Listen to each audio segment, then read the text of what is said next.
Hey, everybody, welcome to Contra Talk. My name is Richard Henry, and this is the podcast where we talk about things that matter.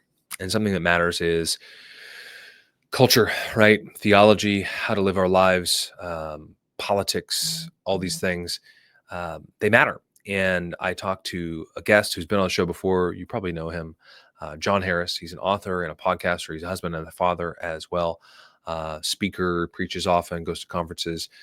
And we talk about his new book and just kind of discuss some of those things and kind of maybe some of the misunderstandings that people have about like what a nation is, what an American is, why these things matter, and what we can do about it, how we can fight for it, how they're biblical principles and some differences there, and kind of looking at some examples there from the scripture as well.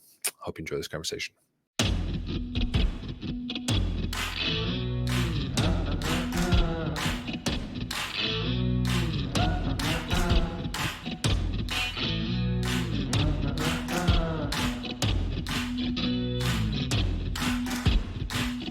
Jon Harris, welcome to the show. How are you, sir?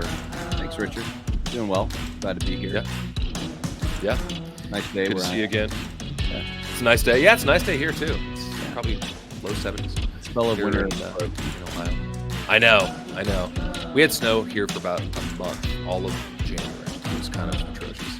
It's like the first winter where I was like, I want to move. I get why old people move to Florida and Texas and Phoenix and stuff. So.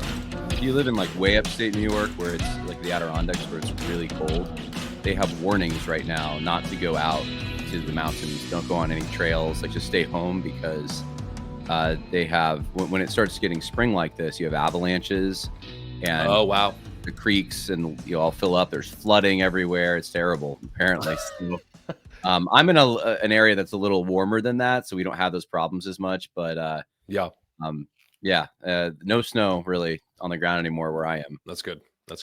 I like snow, but too much of it, not a good thing. Anyway, that's not why we're here. We're going to talk about your new book. We're going to talk about some, I don't want to say questionable, but chapters. That's right. Against the Waves. What's the? You mean awesome chapters that are great that everyone should read?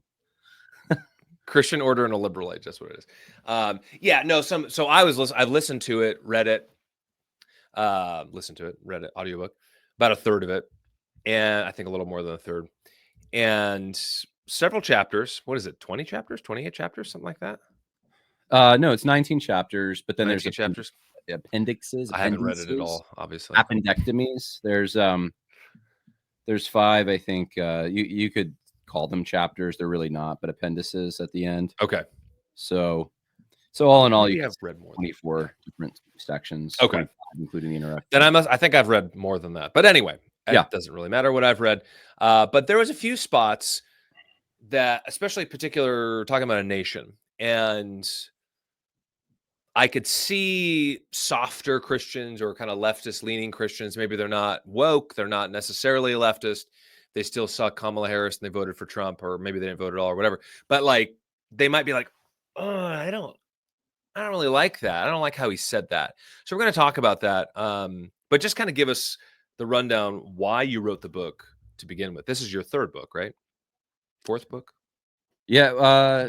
I guess technically fourth. I did one that everyone back in 2020 wanted to cancel me for because I wrote it under a pseudonym and it was like, oh yeah, that's right. Trying to like dox me. And I mean, it was more of a booklet. It was actually pretty short. But it was like a recovery book of, like Southern Christians, Southern theologians and pastors.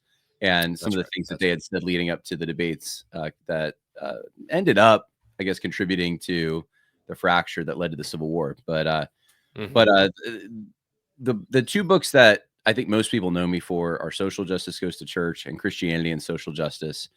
And those are both on social justice. And really the goal there was explaining first, but explaining and refuting the social justice movement.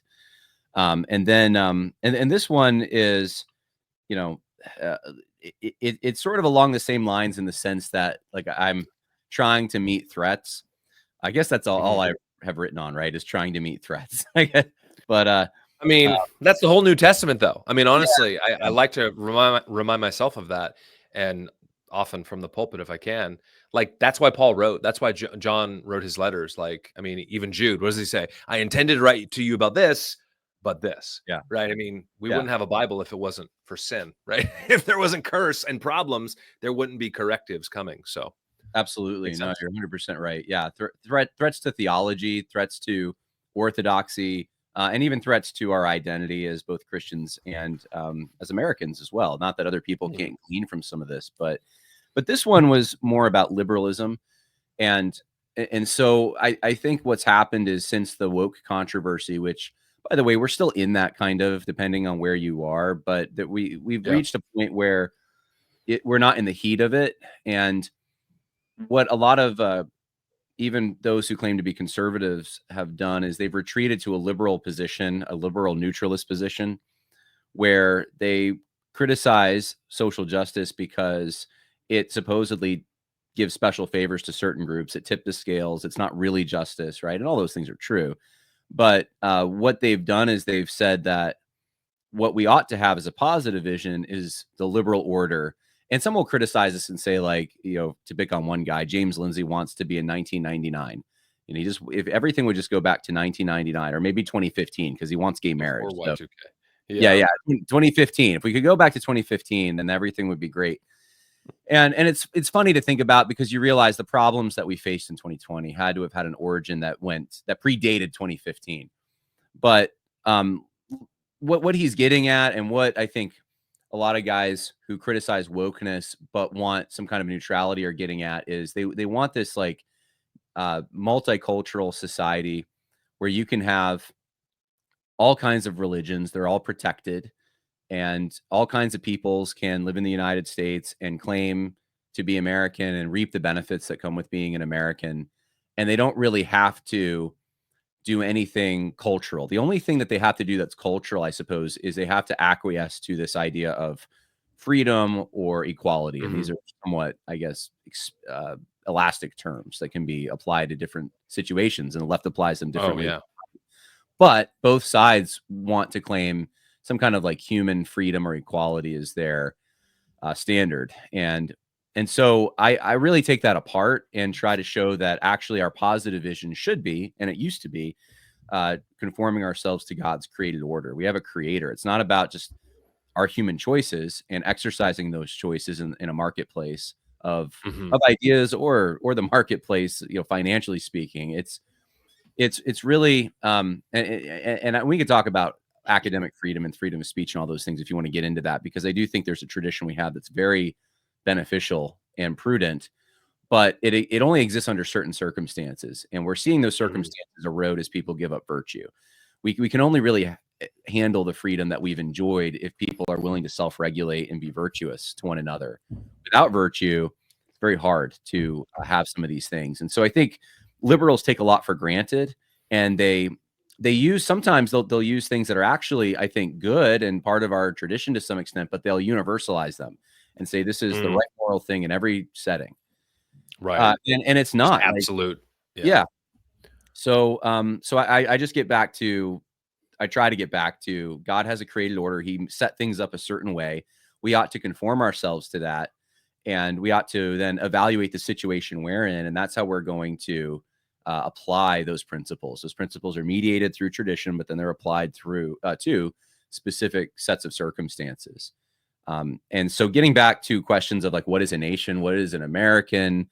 Obviously, what is a man and a woman? I think has been covered, so I didn't feel the need to really go into that deeply. I just Yeah. assume. Yet But people still don't know. some people still don't know. But what is a pastor? What Mhm. is what is romance? What is marriage? Like I do have a little section on same sex attraction. What is Mhm. leadership? Is it just manipulating people to carry out certain objectives, or is there actually like a standard of virtue that should be met? And so I get into all of that and more. Nice. Okay. So I think I just saw today because I've got Twitter on my phone again. I'm so it's so Twitter's such a thing. But I saw him today. It was yesterday. But X. I think you posted, yeah, X. He should have spelled it ECKS because just the letter X is just so weird. But I digress. Um, he didn't ask me. You had posted what is an American? I believe that. Is that right? Was that you? That was you, right? Well, earlier today, I haven't even looked at the Yesterday? responses. Yeah, I should look at Okay. those. I did I was tweet. just scrolling and I saw, I was like, oh, that was short. Hey, John. All right, keep going. I'm talking to you later. I guess, why would you tweet that? This is probably related to your book, because you just mentioned it. What is a woman? What is a pastor? What is an American? What is a nation? So Yeah. what is an American? And then what is a nation specifically? Or I guess more broadly. There's a lot of responses to this. Wow. This is Oh, is there? a lot of people wanted to give their 2 cents. So I got people saying it's a white person of good character. So I mean, if you find someone who's Swedes are Americans. yeah, you find a good character person in Sweden and maybe even Russia, who knows? Like, I guess they're American. Anglo-Protestant, someone says, which I think that they're getting at something true, but that's a little broad too, because there's a lot of Anglo-Protestant countries. But you have people saying, let's see, one person says an economic unit. That's how some people have treated America. Apparently, anyone who wants to be, if you just want to be American. So there's all these competing definitions. The reason I posted it is it actually served the purpose to just expose the fact that we actually don't have a common definition for this, and people will give you different answers that are wildly different, even at times, and most of them don't make any sense. So, because I care and I love this country and I love Americans. I love you. I love the created order he set down. I mean, this is why I've written a few chapters on what is a nation, and then I don't say what is an American, but like I get at the Christian kind of underpinnings of what made America what it is and so forth. And so, if I were to answer that question, I mean, for me, I think if there's so many things I'd want to say, because it's like asking what is a Harris or what is a Henry, right? Like you can't, it's hard to bottle that all up. It's hard to say because you're going to leave something out. You're going to say, oh, I forgot. Henry's really like to go, I don't know, ride bicycles. And I forgot to let you know that that's one thing that I don't know if that's what you do, but we have bikes. We don't ride you have them. bikes. You have bikes, and if you leave that detail out, but I think if you see Henry, if you come to your church and you see your kids or whatever, like people are going to know, oh, those are your kids. Like it's something you kind of see. It's more easily felt than even quantified. But since we have a language and we need to try to quantify this as much as we can to communicate what an American is, I would say an American is is a descendant of a certain class of people, a descendant or someone who has been adopted into a certain class of people that were Anglo-Protestant in their laws, customs, and religion, and they live in a unique place. So I'm not talking about Canada, I'm not talking about England. They live in the 13 colonies and the future states that were that came into being as a result of those 13 colonies. And that's what an American is. It's so there's a place, there's a people, there's a past, and there's a fulfilling identity. And of course, all the other things I think could be probably worked out from that. Americans have certain cuisines and certain music. Well, that's part of what was available to them. That's what they could cook because that's what they had, right?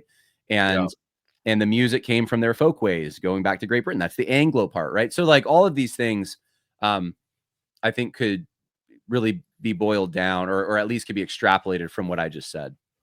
Yeah. So the natural questions are probably going to be like, who gets, how wide of a net this or umbrella and that kind of thing, which we can go into. Yeah, no, I mean, that's good. So like, I'm just trying to think with like who can be an American? Like that's one, right? Obviously people born here, but set that aside for a moment. I don't know if that actually is that obvious anymore, to be honest. I mean, maybe at one time, but you have, I mean, that's the whole anchor baby debate, right? Like you can't just like walk across the border, be here for a few days, have a baby, and now that baby's an American. Like, right. These are things we're actually debating right now. Right. No, so I guess let me ask you this then. So like with like obviously with Islam, for example, Dearborn, Michigan, prime example. They don't want to assimilate, right? There's Right. no assimilation. So Absolutely. would you say, and I think your ancestors, at least most of mine, are, I'm third, fourth generation, depending on where you look. I think you go back further and you say, was it Louisiana, Alabama, Mississippi, right? Is where your kind of distant relatives are from? My grandfather's family's all Mississippi. My mom's side Okay. is Ohio, but yeah, we go back to Jamestown and Plymouth, both. Okay. Yeah. Yeah. So I go back at least 150 years, or give or take, right? Might be more. I don't know. I haven't really looked at it too much, but clearly at some point people move. Now I have German, I've got Scotch, Irish, and mostly English. My wife's half Italian, for example. Her dad's parents were straight Italian. Mm. And of course, 100 years ago, you were Italian, you're an Italian, you're an Irishman, there's very distinct and kind of, Right. Right. and of course you're a Alabama. Jew, and it's all, and you're Jewish, or you're this, or you're this, and all these things. And now everybody's white. Ben Shapiro's white, right? Everybody's white. Irishmen are white. Germans are white. Everybody's white. Frenchmen are white. And I guess, I don't know, there's kind of a lot of kind of trains of thought I want to go to, but why do you think that happens? And that's here, and answer this in a second. I want to know why leftists hate those ideas, but put that aside for a moment because I don't Mhm. want to forget it. What changed in 1924 where, if kids are playing on the playground or whatever, it's like, oh, those are those Italian kids, and their parents just came over here, and maybe they were born here, or maybe they were born in Italy somewhere, and now they're 13 years old. They lived in Chicago for the last 10 years. And so they're not even native born, but they're wanting to be American. They like the idea of America, the concept, the people, the customs, the culture, all that stuff. Why do you think that changed in the last 100 years, though, now that anybody has less melanin is automatically the same? Hey, what's up? Are you liking this? I hope you are. At least liking it enough to just move your finger up like a half inch and click. Like and subscribe if you don't mind. That would help me out. Appreciate it. Thank you. I'm not sure I'm clear on the question exactly. What are you asking? Why someone who's Italian now is included more so? Yeah. Yeah, like 100 years ago, there used to be Irishmen and Germans and, yeah, well, I think and that's Scotch. Everybody was different. We all were like American, but most people were immigrants. Maybe they were first, maybe they were second, third generation. But it really seemed to be only English were white, quote unquote, / American, Native American. Not really. You know what I mean? yeah. I'm a Native American. I was born here, but that'll get you More canceled. so than Elizabeth Warren, probably. I'm probably more Indian than she is. Yeah. But I'm just curious if you, in your study and you're paying attention to stuff, I know you're a historian or study history extensively. What changed that? Do you know or have any opinions on that? Like why now everybody with light skin is white and dark skin is black? Doesn't really matter where you're from, where your great grandparents were from.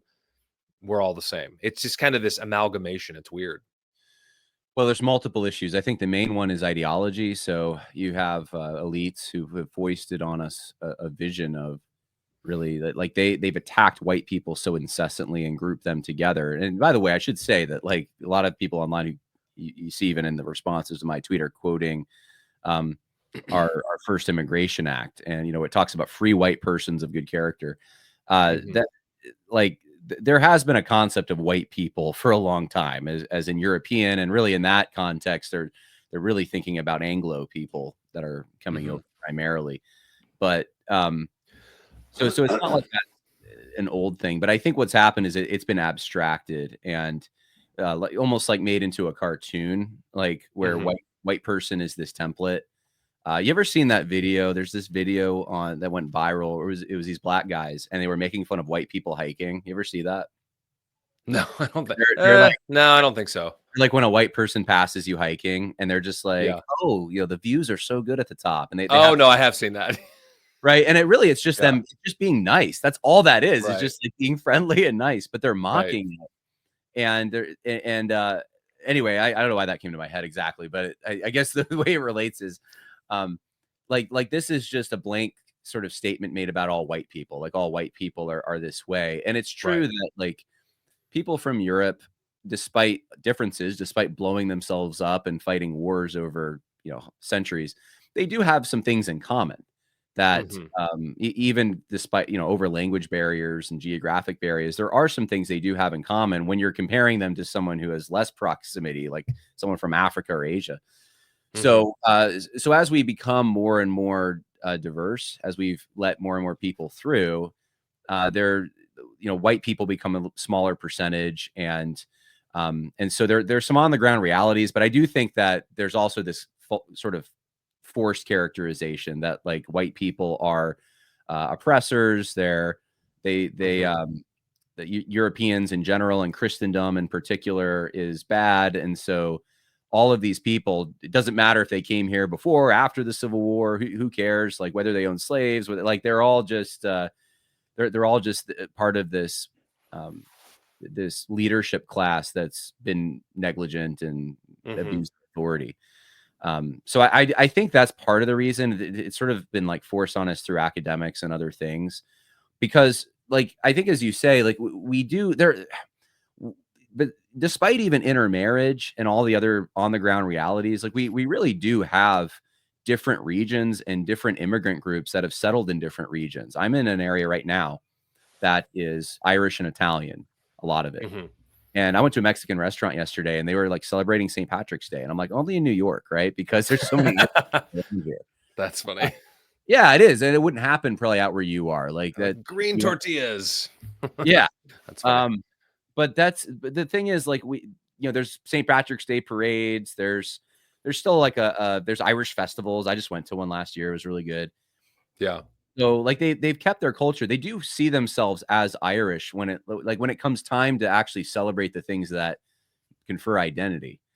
Uh, Mhm. Same with Italians. I mean, you still have your maybe they're fading, but you still have your like Knights of Columbus Mhm. chapters, and you still have a lot of Italian restaurants and Oh people yeah. who take a lot of pride in being Italian. So that Yeah. is still here, like where I live. But yeah, I mean, I think when you turn on your nightly news and you see someone, or if it's like a crime or something, they're not saying like 6 foot Italian person. It's right. It's white Caucasian Right. man. Um, Well, and so they do it for lack of a better word, black people. I mean, I know African American. What's PC? Well, black people. Like, that's just the easiest way. Like, but there's plenty of black people that go back generations that are proud to be Americans. Their great great grandparents were slaves and they were freed. Okay, but there's other yeah, black people that are first generation from straight Nigeria or Ethiopia or the Caymans or Jamaica or any Cuba. Like there's a million other things. It's like you're not Cuban, you're too dark or you're too light. Like there's just so much variety in one sense that it's just, I guess, because we're just simplistic creatures in one in one way, that we just kind of lump everybody together because it's easier to, I don't know, categorize people and with and just with kind of black people, I actually understand it a little bit more, and the reason is this. Now, I think it's changing. By the way, remember the Haitian thing was like like Haiti. Yeah, everyone made the exactly. distinction. They knew Yeah, that's not black people; those are Haitians, right? Like they're not right. American black people. So but I think the number of immigrants from African countries has been kind of relatively small compared to the native black population. And because Sure. of the slavery experience, a lot of the black people who came here, even from different regions along the Ivory Coast and so forth, intermarried. And I think, and they didn't have written records and things like that. So Mhm. by the time they're freed, I mean they've created their own kind of subculture. Now there are different, like if you go to South Carolina, the Gullah people are there, and right, they're different. They Yeah. retain some of their habits from Africa, and they're self-aware of them. So there are differences, but I think the slave experience kind of made made a lot of interaction happen that maybe would not have normally happened, and maybe that we are in the process of that right now in general with just descendants of Europeans, like a German from Ohio and an English person, or a Scotch Irish person from Appalachia. They can marry, and there are differences between the two, but they're still marrying. There's still like enough of a similarity that they're able to make that work. It's not a huge jump, and Mhm. you know give it another century, and it could be that we have so much intermarriage and stuff that it is kind of more of a bland white people or something. Yeah. No, it's interesting.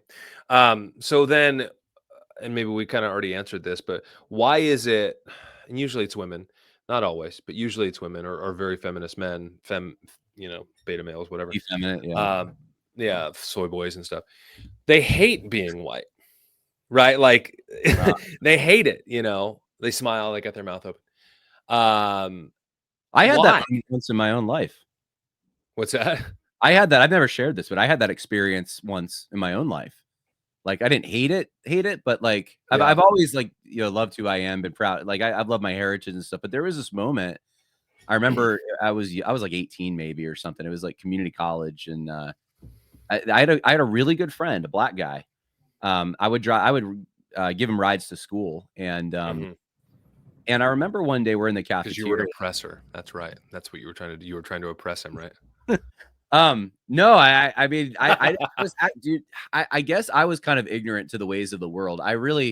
So this is part of the story, but so the cafeteria at the school was segregated, not by law or anything. Obviously, it was just people tended to sit, like, I don't know why, like white people sat just like churches.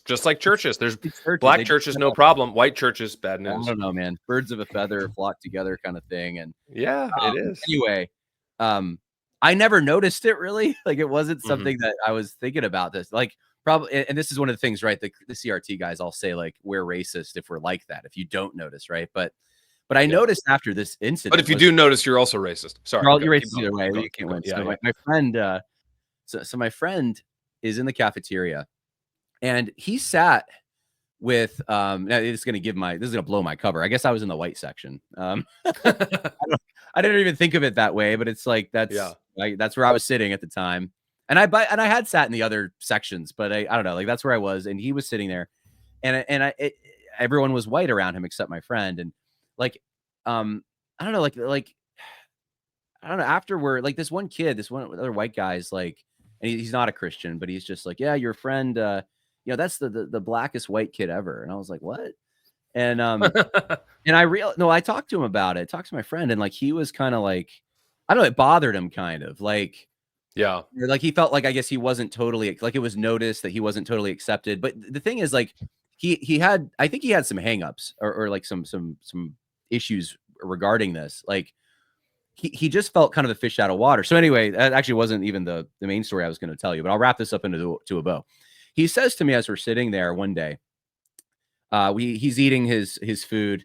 I'm eating my food. I think it happened to be fried chicken. I don't know. That is what we were eating that day. And I'm like, and it was, it was good. And he mentions that he didn't have to pay for it. And I'm like, wait, what? And no, I didn't have to pay for it. And I was like, why is that? And he's like, well, it's because I get money. I get an allowance for textbooks. He got like $600 for textbooks. And in high school? This was in college. Oh, in college. Okay, sorry. His tuition was covered already. Wow. And I go, your dad and my dad make the same.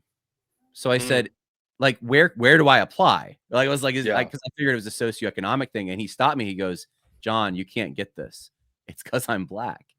And that was a moment where I was just like, man, I wish I was black. I was like busting my tail trying to work a second job to just, or I was working a job to try to pay for college. But the tiny bow I want to wrap this in is basically like, I learned a little bit through that like, okay, like this guy is good friends with me. I didn't think of us as different really. Like, even though I know there were some differences culturally, like we were good friends, but there were things that we were navigating culturally, even in that room.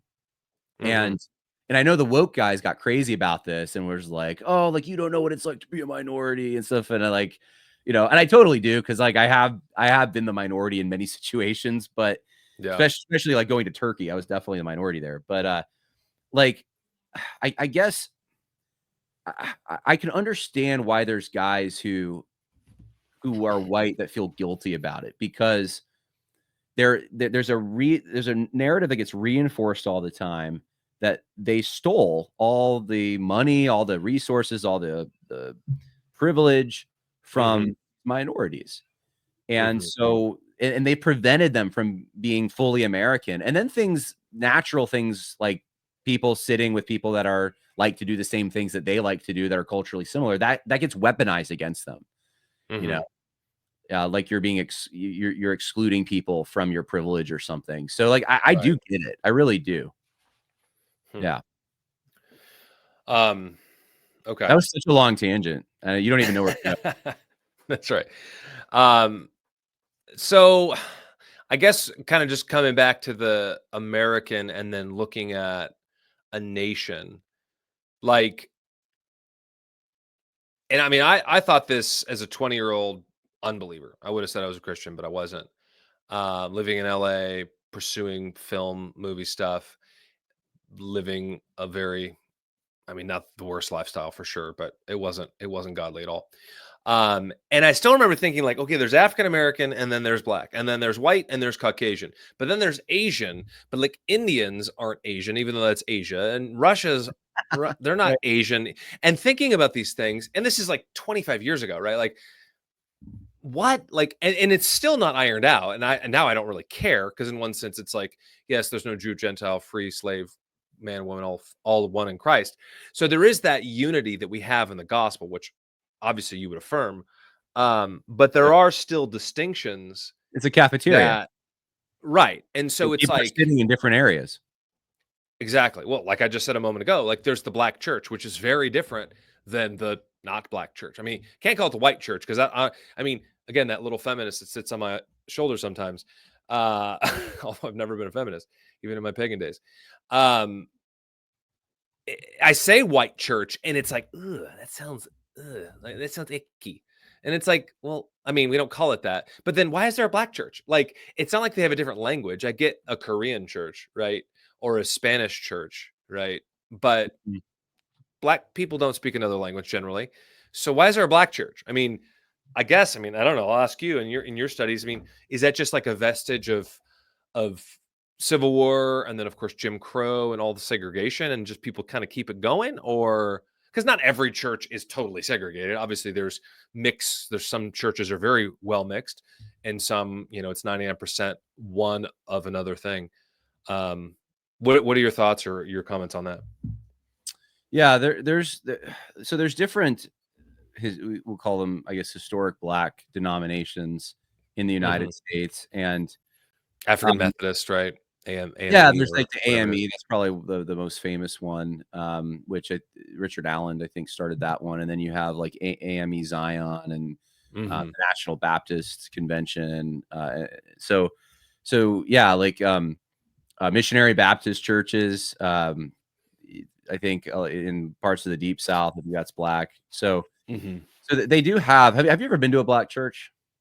Out of curiosity, like once, yeah. Yeah, and so different experience. And this, I mean, and it's not like every church, if they go to a white church and they're like, just judge every white church based on that. Like, I don't want to do that, because obviously there's differences in congregations, but overall they do have a very more, different, exuberant way of worshiping, and their sermons it's a totally different style. It is a different culture in ways. So, I think that is the primary reason those exist. Now, I think what the woke church guys I know, especially like the divided by faith narrative, tries to boil it down into one thing, and that is these guys, the black people, Christians, wanted to be part of white denominations, but they were essentially told they couldn't be, and out. I think that's an overly simplistic narrative. I think I actually think that in many cases, black Christians wanted to be together doing things differently. And, and one of the main proofs for this, maybe you could say, is like even post civil rights and today, when there's even large efforts trying to be made to get black people into the Southern Baptist Convention. I mean, I don't even know how much money's been spent on this. Seriously. Like, there doesn't seem to be a huge interest in that kind of thing. They have their own forms. They have their own ways of doing things, and there's a cultural similarity. So going back to the cafeteria example, I think the question would be, what language do you use? How do you categorize what you saw in that room, or what I saw? but what we see around us all the time, that there are people who are different, even within the same country, that want to associate with each other more than they do others. And you don't have to put any barriers in place to see this. This is just something that can happen. It's by default, really. And and I think some people might say, well, there was two different nations in that cafeteria, right? You're in the same country, but you have two different ways of living or something. Well, they're speaking the same language, basically. We got a different slang and stuff. There's certainly a lot of similarities, but there are differences too. So I actually wouldn't start like screaming racist at someone who tried to attempt to categorize things that way.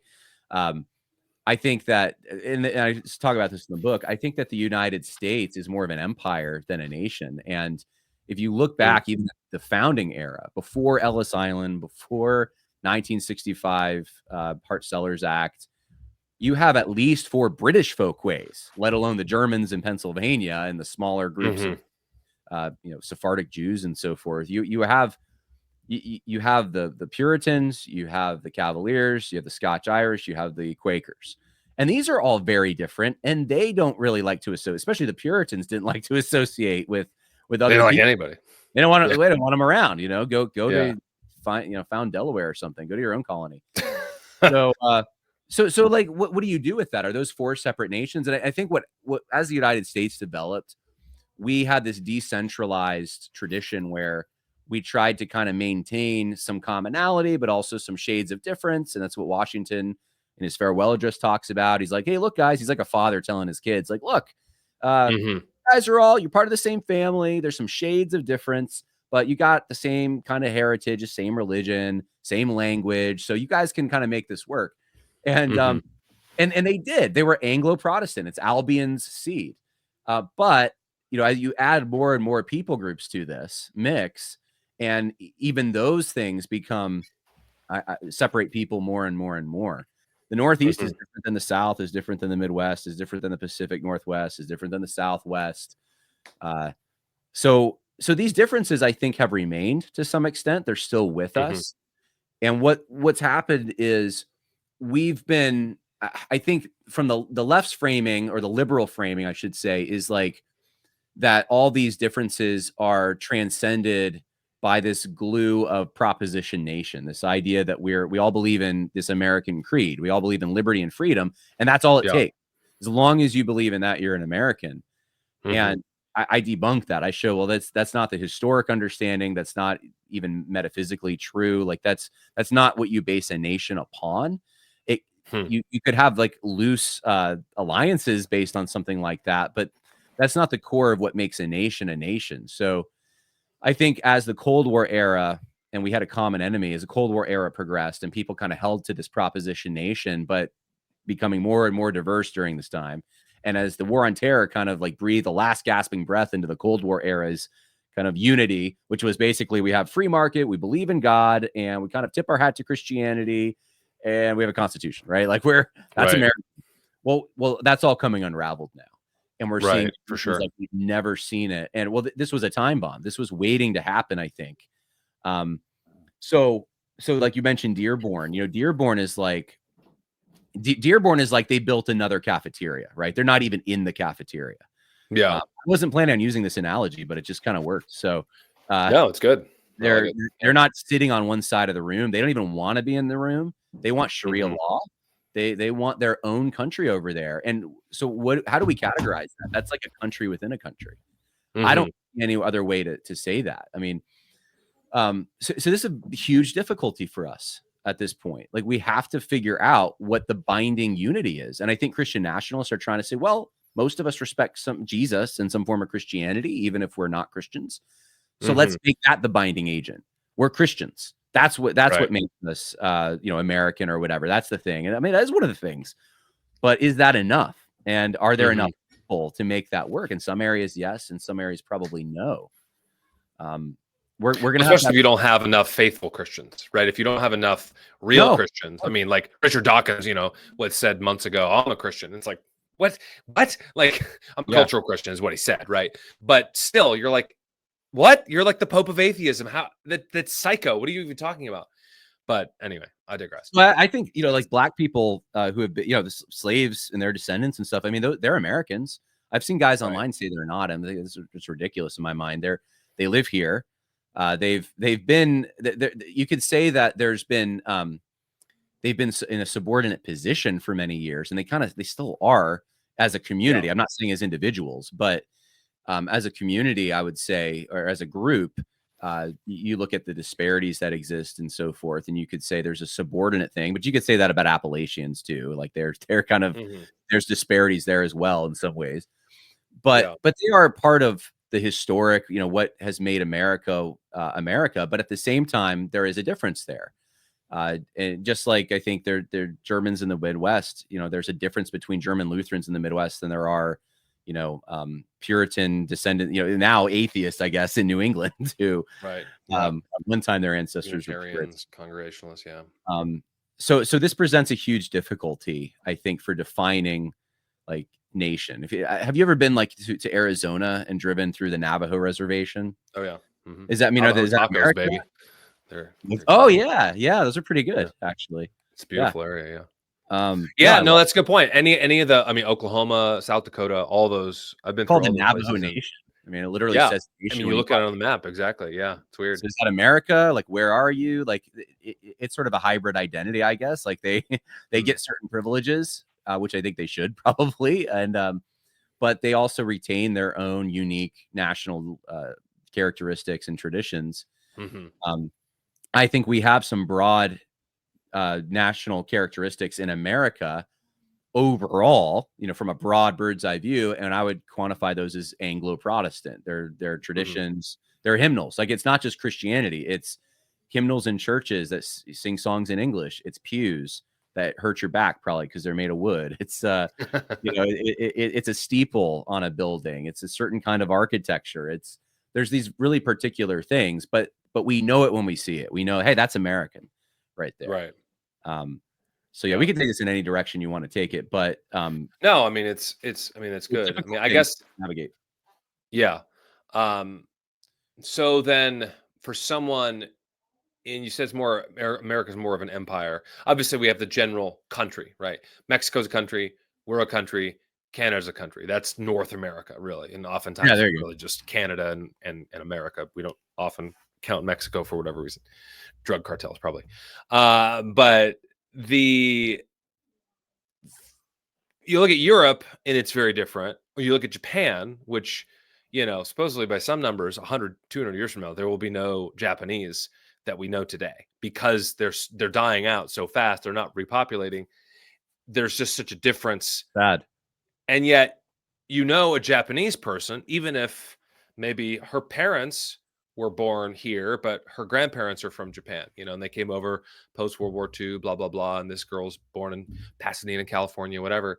But she's still Japanese. We all know she doesn't even speak a lick of Japanese. She might not even like sushi, and yet she's still Japanese. And like, that's a great thing, but it's weird. And again, this is something I thought about as an unbeliever 25 years ago, that like, okay, but like, what am I then? I'm just white, or I'm English, I guess. I'm English American. Deracinated. Yeah, no.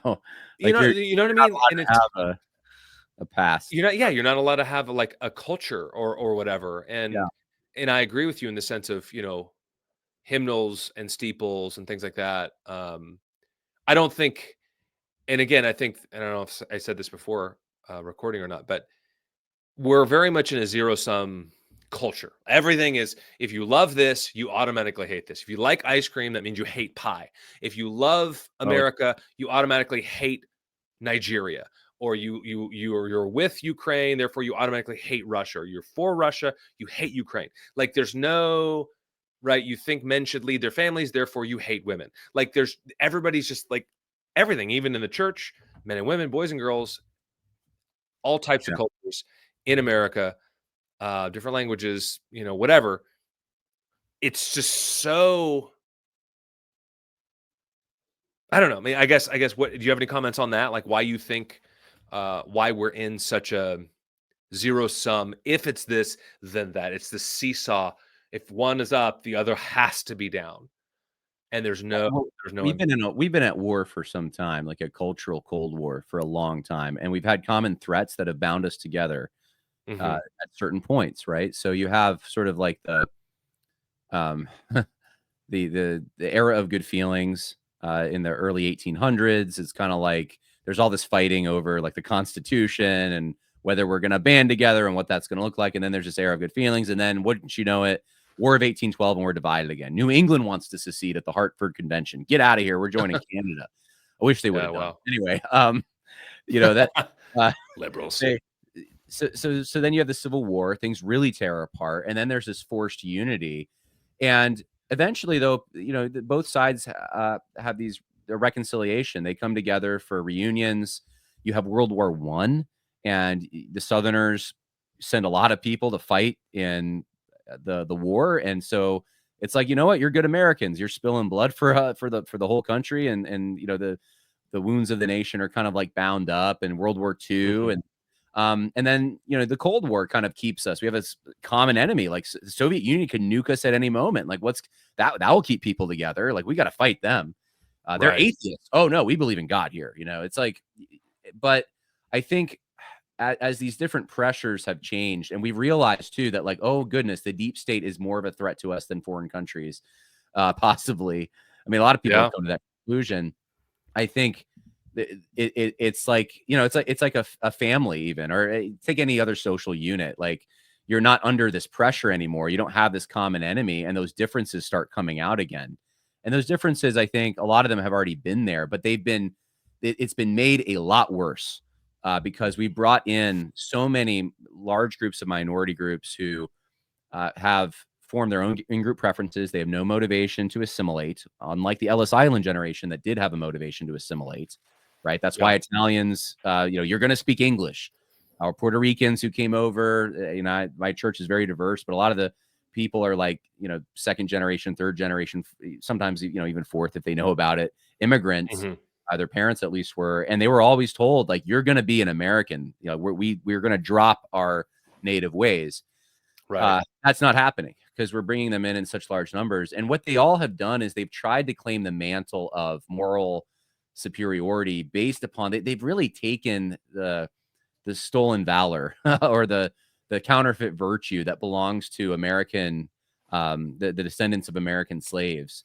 And they've tried Yeah. to use that as cover to be like, they're Mhm. minorities and we're just like them. Like, it's like, dude, Right. you came here 5 minutes ago from India. Like, well, Yeah. you're racist against me, and it just because you Americans are like that. Um, Right. but I think the maybe the center of this whole thing, really, if we could get down to like what creates unity, what's the answer, if you want to call it that. I think there's two things. Washington was right in his farewell address that despite differences between these different regions that were settled by different peoples from England, there were these similarities, and you can call those Anglo-Protestants. That's a Mhm. broad umbrella term to talk about Presbyterians and Anglicans and Baptists and Methodists and all the rest. And we have to have an ancestral core of Anglo-Protestants. That means once we erode that core, we don't have Americans anymore. So it doesn't mean you can't assimilate. It doesn't mean you can't like families can adopt children. But if you Mhm. get rid of like if you get rid of the parents, like you don't even have a family. It's just an orphanage at that point. Like it's Right. chaos, right? And Yeah. that's what we're doing. We're getting rid of the stability element that will allow us to continue to be a country because we're diluting it so much. The other thing is, I think number two is there's going to be I think a regionalism, and the online world's going to facilitate this. The great sort's already happening. People are going to Mhm. move to areas where they have similar political ideology and cultural affinity. And you're going to have this, no matter what the left does, they could win the next election and start what they were doing before and bring in all these migrants. You're going to have pockets of America that exist within what used to be America. That's what's going to happen. It's going to be Yeah. like, certain regions will retain those quintessential American characteristics. They'll celebrate Thanksgiving and eat turkey. They'll play football. They whatever all the things Yeah. that we think of as culturally American. But other regions will be like Dearborn, and like you're not going to be able to say that that's really culturally America. It's within the borders, but Mhm. that's I think the future that we might be heading towards. Okay. So Where is this happening, or is this happening in other parts of the world? Maybe not yeah, 5 minutes ago, or Europe. maybe, but yeah, Yeah, for Europe sure in in Europe. in Okay. worse place than we are in some ways, because like, Yeah. in Great Britain, my wife's cousin is in Great Britain. They don't have, they are more guilty about their history than we are of ours. They feel Mm, so bad, and it's been the mechanism to use to bring in massive amounts of migrants.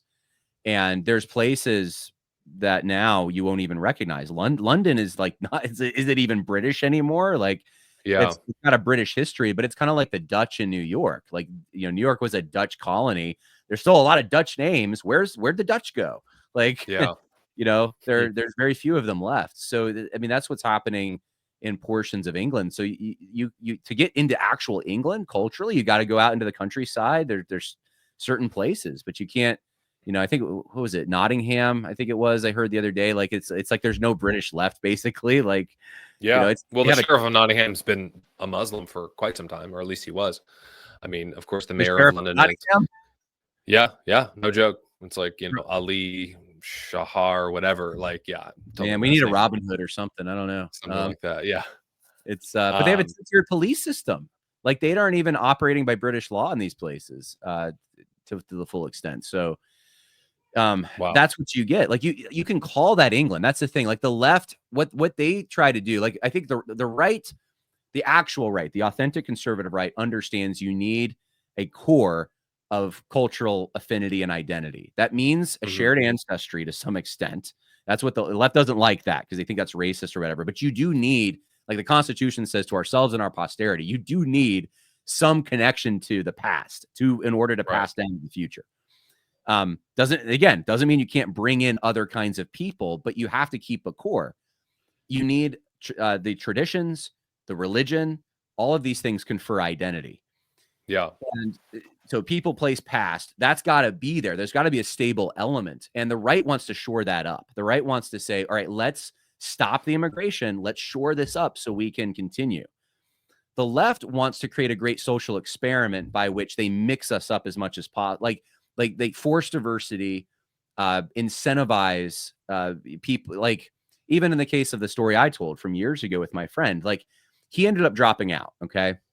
Mhm. What college wasn't for him. There was no reason for him to be there. It was wasted money, essentially, because like, why wouldn't he take it though? Right? Like, he can extend, his Yeah. education. He doesn't have to work, really. I mean, he could just kind of coast because everyone else is paying for it. But it wasn't, it just, and that has nothing to do with his race or anything like that. I'm just saying, like, that just, it didn't suit him. So it was actually bad for everyone because they paid for him to go, and he didn't even like going to class. So, Right. like, that, we've done that on a mass scale to try to catapult people who normally wouldn't be in influential positions. We've tried to put them in influential positions. And in Yeah. so doing, this cultural kind of like shared experience that now we're forcing to take place, that's gonna bring everyone together. We're gonna force them to be together, and then their shared values of equality are just going to make glue that makes everyone feel good and sing kumbaya. And then the universities, where this is a huge social experiment, you walk into the cafeteria and you're like, funny, doesn't look like they're doing it. Oh, dude. I mean, I saw that all the time. Even in seminary, I'd see people and were women from China or Korea speaking Korean, speaking Mandarin, hanging out, drinking coffee. And then this group who looks the same over here, and this group who looks the same Yeah, over here, and right. maybe a mixed group over here. Nobody's trying to kill each other. We're all professing believers. We're all trying to study and enjoy the sun and God's creation, etc. So I mean, ultimately, and obviously the leftists don't like this, but there is that common bond. There is that common bond in Christ that I would go back to. I Yeah. assume you would too, as a believer, because it's like, we can have more in common with real Christians in Ukraine and real Christians in Russia than we do with the guy who lives literally next door. Like, there This is a is level of This is true, but that. let me ask you a question. I want to hear what do you say though when it's like Ukraine, Russia, right? There's probably Christians on both sides of the conflict shooting at each other that Yeah. disagree completely with each other about that conflict. I mean, what do you think about that bond in that situation? Like, it's obviously, because I think there's an important aspect. There is a spiritual bond, obviously, but I don't see how this translates necessarily into like cultural unity in every way. Like, I could have that spiritual bond with someone who's a Nigerian woman, right, who doesn't speak my language. How can I share a country with her, though, is my question. Like, those are the things we're trying to navigate. Is if half the cafeteria wants Taco Tuesday and the other half hates Taco Tuesday, you're gonna have a food fight, right? Like, that's Right. that like they can't. There's an impasse that they have to be able to navigate, and no amount of shared, like, well, we're in Christ, is going to solve that problem. It might make the way that they deal with it better, but like, they're going to still have cultural differences, if that makes sense. Like, so what would you say to that? I don't want to answer that, John. This is my show. I'm talking to you. No. I mean, so I would liken it similar to the American Civil War, right? War between the states. Like, there were Christians in the South, go figure, right? And in the North. It's not just a cut and dry, the South is bad, the North is good. Duh. I mean, being from California for 30 odd years of my life, I didn't really think much about the Civil War other than, like, yeah, okay, Lincoln, emancipation, blah, blah, blah. Although, you find out later, especially guys from the South, like, Lincoln wasn't that great. And you're like, yeah, okay, probably. Okay. I need to read more about that. Because it's not just a cut and dry But aren't you anything. making you're making the point, though, I think that I was asking, though, aren't you? Because, like, both sides have Christians in them, but somehow those Yeah. Christians weren't able to work out their differences, whether or not a state is free to leave the Union, whether or not the Constitution allows slaves to go into the territories, like these, and the economic questions about tariffs, like, all these things were dividing these two Canada different right now. Yeah. cultures. And the denominations split even, which is one of the things I wrote about, over, whether or not slavery, it was a sin in and of itself to own, or hold, I should say, slaves. That was one of the big fractures that, led to this ecclesiastical separation. So you could say there's a difference there theologically, but even Christians who agreed with each other theologically are still shooting at each other. So Yeah. I don't know. Yeah. There has to be. I just think there's got to be something in our temporal existence, like Christianity's a big one, right? But like, Right. I just think that God made us to wear a number of hats at the same time. So, like, I'm a member of a family, I'm a member of a region, I'm a member of a church, and I have all these cultural affinities too. Yeah, I mean, I guess I would just add to what you asked me, in the sense of, obviously we're sinners, right? And the world is broken, and Christ is redeeming it, right? And there's more Christians than there used to be. There's more everything. It's more of a positive outlook than a negative as far as eschatology. But yeah, it can't. I guess because we're in a fallen world, it can't just be, well, we're all Christians. Because, I mean, rewind 400 years, and even in America, very early colonies and all that, there's still differences. Like, should we baptize babies or not? Should we do this? Or we're leaving. We're out. You're out of here. And so, and we all look the same, right? And so there's this level of, yeah, absolutely. We have, faithful Christians in the middle of Nairobi right now. You and I have more in common with them than a lot of other people that might look like us in some respects. But then in other respects, you said you were what, Scotch, Irish, English, and some German. Yeah. I'm saying as Christians. I'm saying as Christians, that's more common. But then over here, culturally, now our culture has overwhelmingly been shaped by Christianity, right? Not all of it. And that's, I think, where some people get confused, whether they're on the left or the right. But it seems like the steeples, the pews, the this. Well, where does that go back to? Does that go back to 18th century England? Does it go back to 15th century or 16th century Germany? Does it go back to Italy in the 11th century? Do we go back to North Africa? How far back do we go? And there's, again, I think we want to make things simple, and it rarely is, right? Because there is less in common with those Christians in Nairobi in other respects. Like, they don't speak English. They don't have, the type of technology or the type of stuff. We don't have the same customs. They eat this type of food. We eat this type of food. We wear this type of clothes. They wear that. And so, yeah, I mean, I think it's complicated, and I think the best way to do it is having conversations, asking questions, writing books, and actually not just saying, "Well, I don't know, you're racist." That just sounds racist. That just sounds, or I don't know, let's sing Kumbaya. Everybody's a Christian, or everybody's Right. not. It's a Well, I was gonna secular ask you, glue. you're like similar to my, like, so you're Scotch, Irish, English, some Yeah. German. That's basically what I am. And you're a Christian. I'm a Christian. In fact, you're a Baptist. I'm a Baptist. Um, so why can't we just be part of the same family? Like, why can't we just, like, why don't, like, I'll move in, to your house. I'll let you move in. You can Yeah, and sleep in my like you could, office. yeah, we'll just, like, we'll figure it out, right? Like, because we're Yeah. both Christians and we're both, like, we'll just you'll have to change your name to Harris though, like, kind of don't want to give that up. So. Yeah. No, but like Sure. that's kind of like that's ridiculous, right? But like you Yeah. see the point. Like, obviously you have your own distinct family that's distinct, like in many ways, Mhm. even though we have so many similarities. And I think it's just like Christians, like on a national level, you can be so close in many ways, but there's still these national distinctions. Um, Mhm. we would have fights about, like when to take out the trash, or like when, like what, I don't know, like what internet service do we use, or like who knows, but there obviously I think just God structured things a certain way. And it's funny, we Mhm. actually haven't really gotten into the text much. I have so many Bible verses in that chapter Yeah.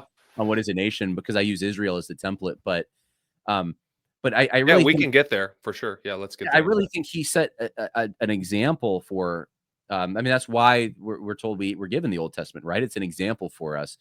He Yeah. gave us Israel. Israel has a distinct traditions and customs, holidays. They mark time a certain way. They dress a certain way. There's all these peculiar things. And Mhm. then he wants them to guard the regions they live in, to keep it in the same families. I mean, you want to talk about bigoted. I mean, and if you're an Yeah. Israeli, apparently you don't have to be a perpetual slave ever, because you get freed at Jubilee, and you can Mhm. be in the leadership class, and the Levites are your spiritual leaders. But if you're not an Israelite, you don't get to be a priest. You can't be in the leadership class, and you can be a perpetual slave. Like, Mhm.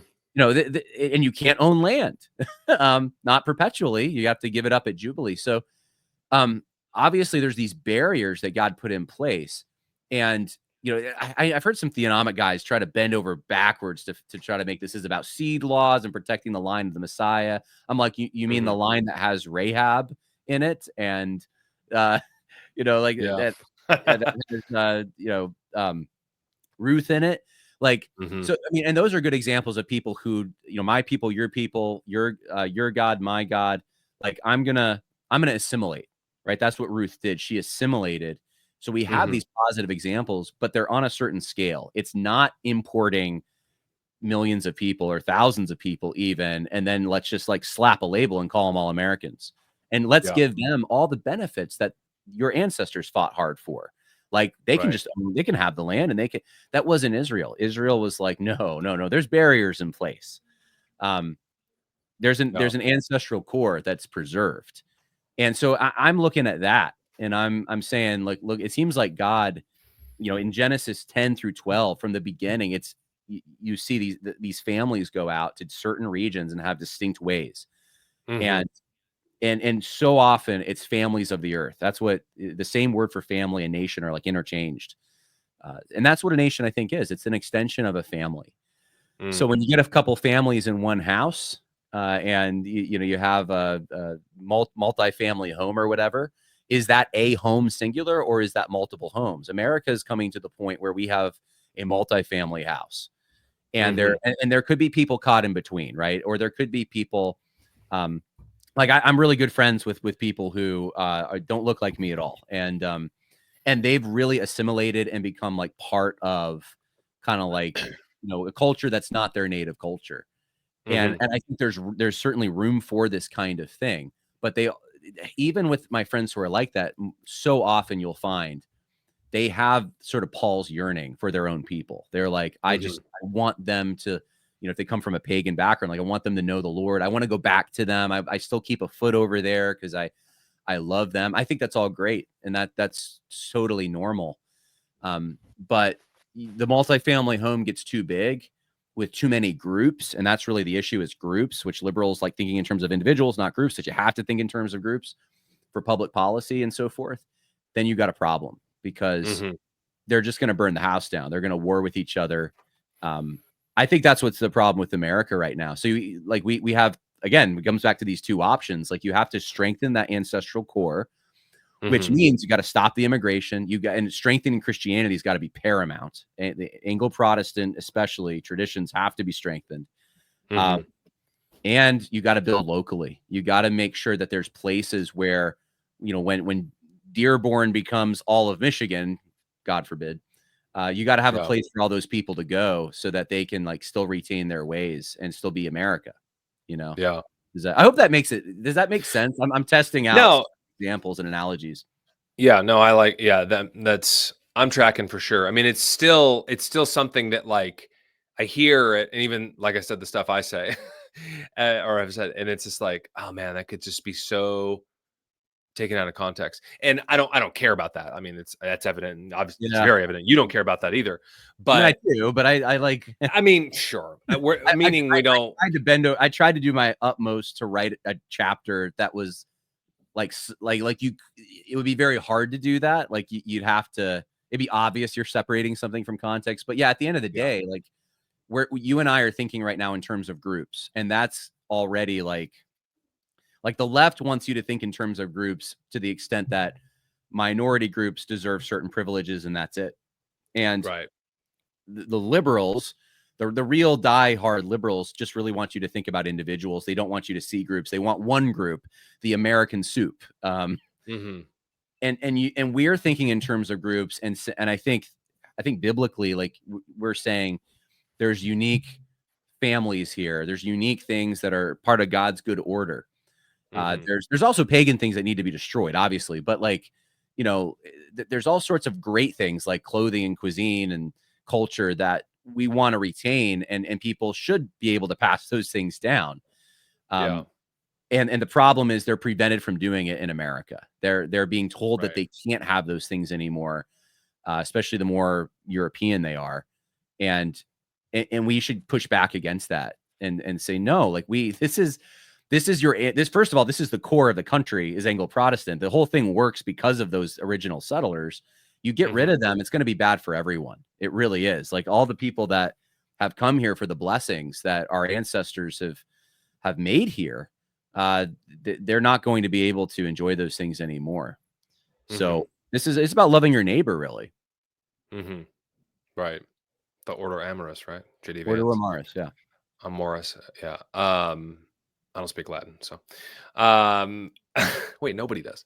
No. So I guess then, for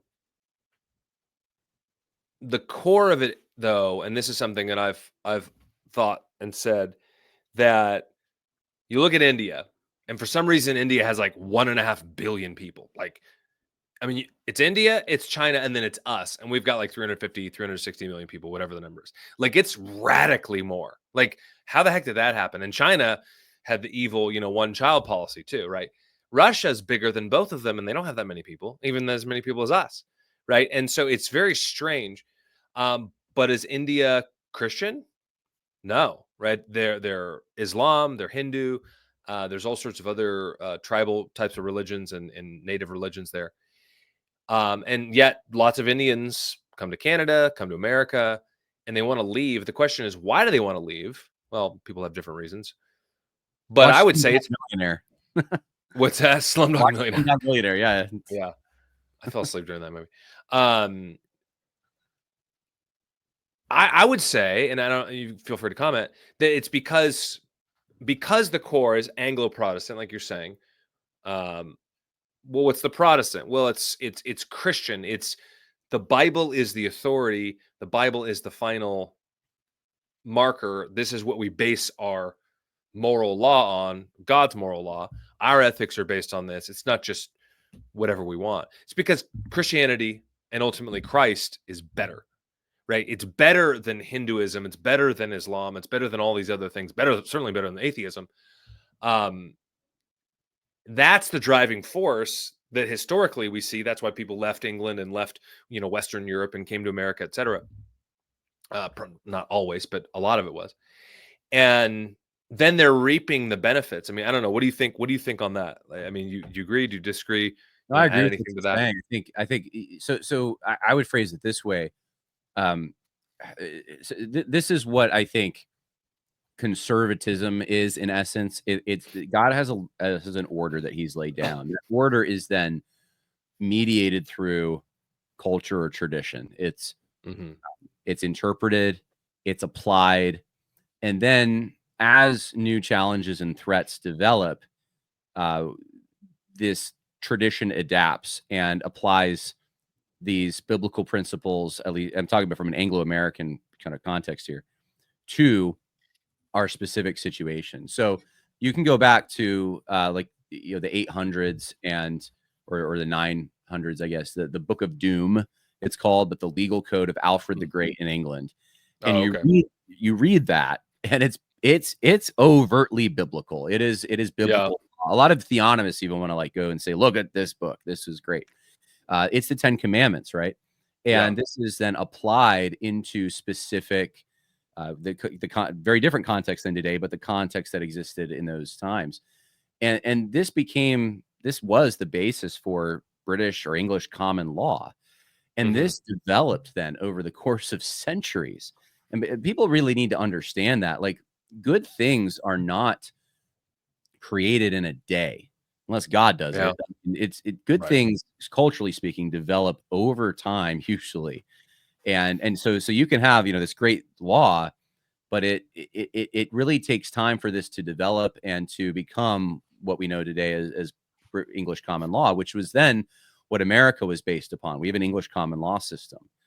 We didn't start at year zero when the American Revolution happened. It wasn't in a grand experiment that now no nation has ever been founded on an idea, but all of a sudden this one is. No, we were the extension of an already existing nation, or group of nations, if you want to think of it that way. But it was England. It was England. It was Britain, really, and we brought their traditions, their language, their ways of doing things to our shores, and then we seceded from them and said, you're an ocean away, and you're just not cool anymore. Sorry, Dad. We're gonna go do our own thing. This tea was too expensive. Yes, it's this tea, man. It's a little oversimplification, but that's what we're standing on. We're standing on shoulders here, and we have to realize that. I think a lot of people think that we just kind of through ideology out of thin air created this wonderful place. That didn't happen. We were already standing on something. It's much more easy to kill that than it is to preserve that. You can kill that very quickly. And 2020 showed us that. I mean, how long does it take to create so much damage? It's the largest insurance payout in American history, more than any hurricane, and hundreds of monuments destroyed. I mean, we got close to they had. I don't know if you remember this. It got crazy where they were there's a college professor who had put out online, here's how you topple the Washington Monument. Do you remember that? No. There's a diagram of it and everything. And I'm like, well, that's never going to happen. But you had people running around DC trying to take down Jackson, trying to take down Lincoln. It was crazy. Wow. I mean, that happens so quickly, but it takes centuries to develop the blessings that we've had. So they have to be guarded and preserved, and we have to try to prevent threats from taking those things. You start adding a bunch of Indians to the mix who don't have any of that. Their ancestors did not live through those things. They weren't born into, and that's another thing. We're born into a community. We don't choose our community. We're born into it. Most of the things that we believe as children, we did not choose to believe in a free choice kind of way. We were told these things from our parents. And so bring in people who are told different things from their parents, lived in a completely different environment that is incompatible with the United States, and see what happens while you're watching it. It doesn't work. So economics alone is not going to make it's not going to revive or create civic renewal, which is what we're in desperate need of. That's the problem. Well, I want to get to some scripture, before we wrap up. But let me ask you this: two things. One, why I'm looking over here, but like I have nothing written over here. It's just like where I'm looking. Um, why is America not an idea? Flesh that out. And then secondly, what is the difference in 2024, 2025 versus 1925 of people coming here? Maybe we're not using Ellis Island anymore, but yeah, unpack those two questions. So first, why is America not an idea, or not just an idea, depending how you want to say it? Right. And then secondly, why is it different now? Why is it worse? Why is it better? I would say it's worse. You would say it's worse, I think, Yeah. than 1925. Okay, so why isn't an idea? Like break this down into a family unit.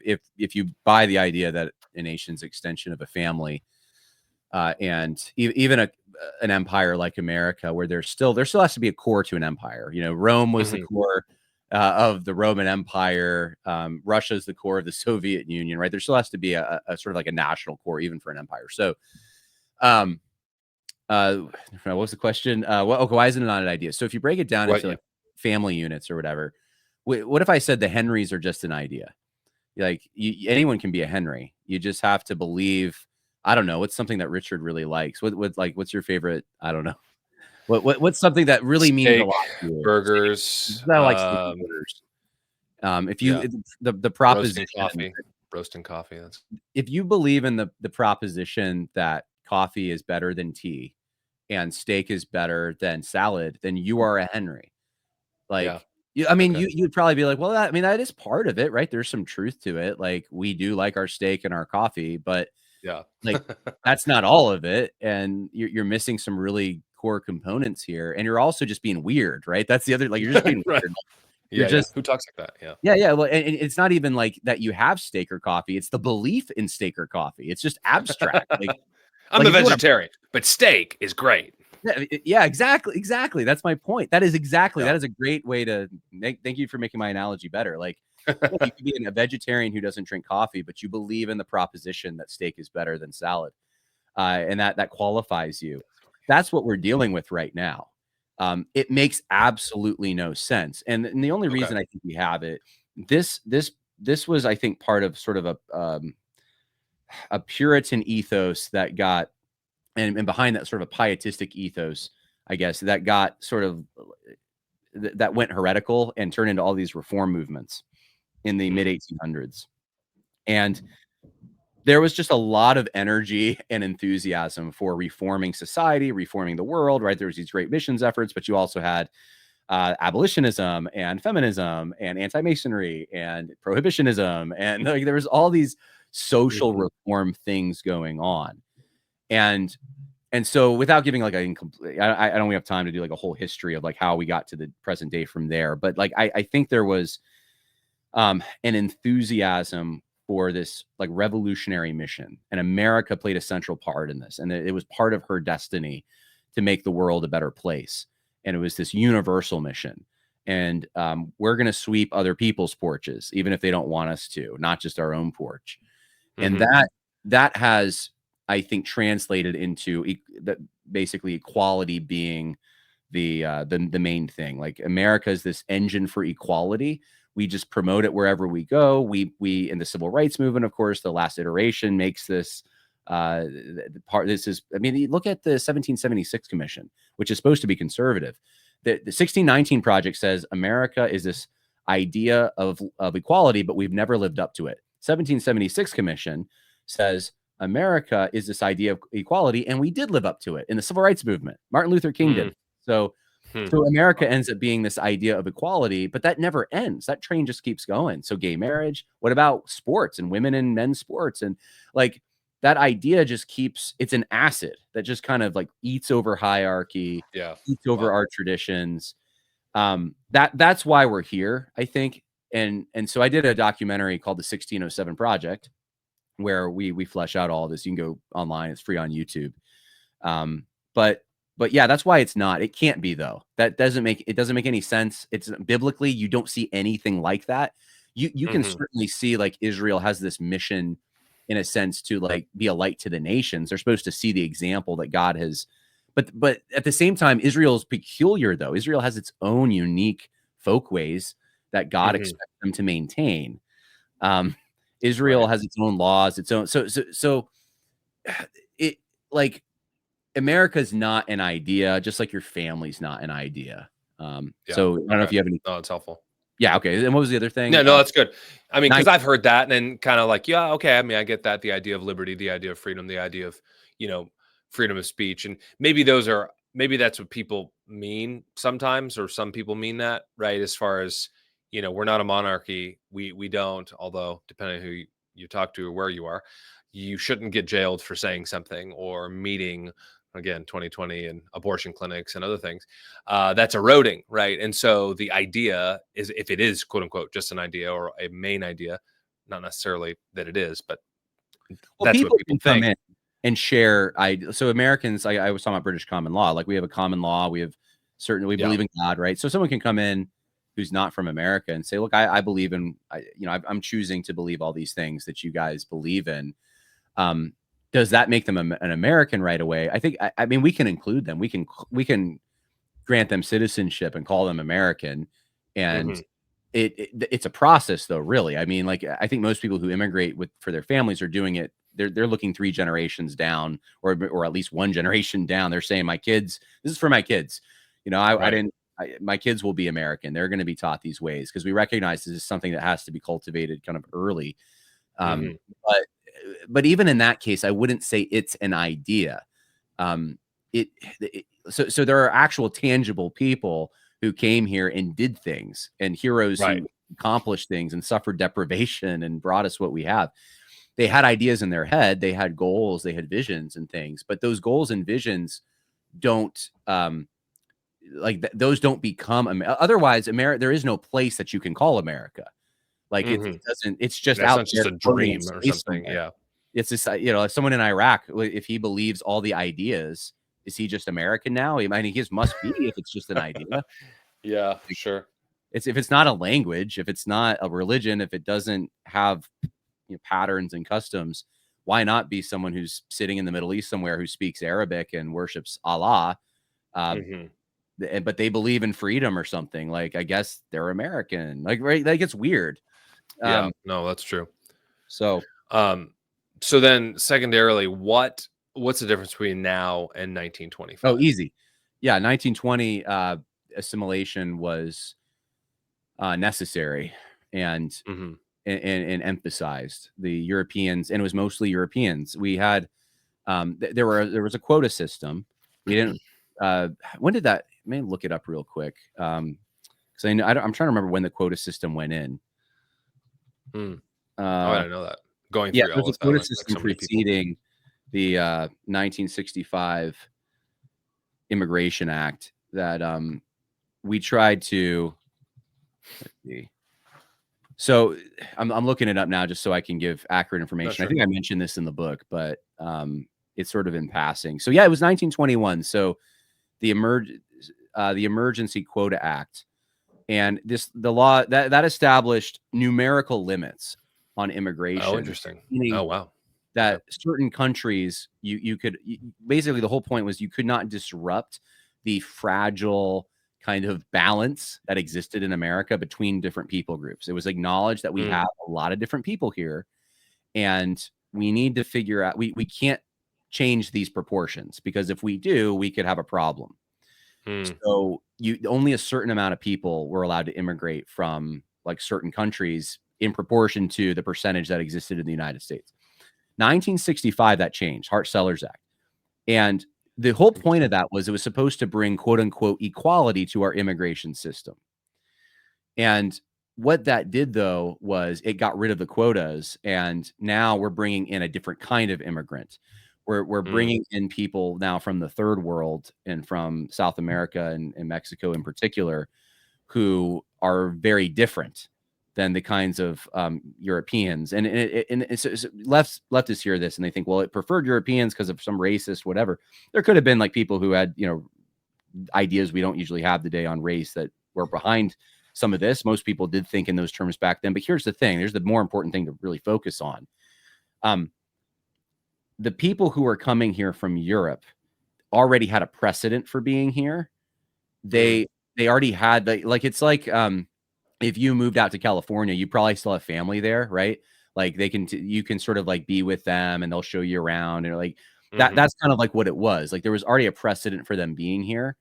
And there's less of a jump between peoples from Europe than there is peoples from the third world and peoples from Europe.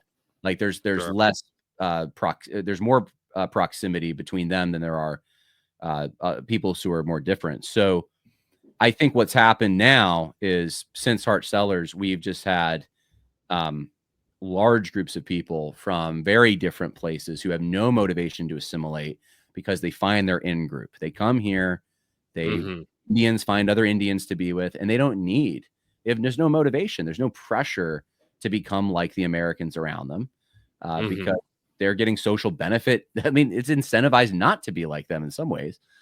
Right. So that's the difference. That's interesting. No, I don't think I knew about the Hart Sellers Act.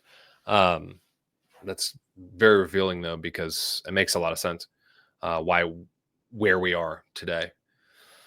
All right. So some scripture. What do you got as far as, I know Acts 17 is pretty common as far as nations, made every nation, God made every nation, that they should seek him and find him. He's not far from each one of us, etc. Paul there at the Areopagus.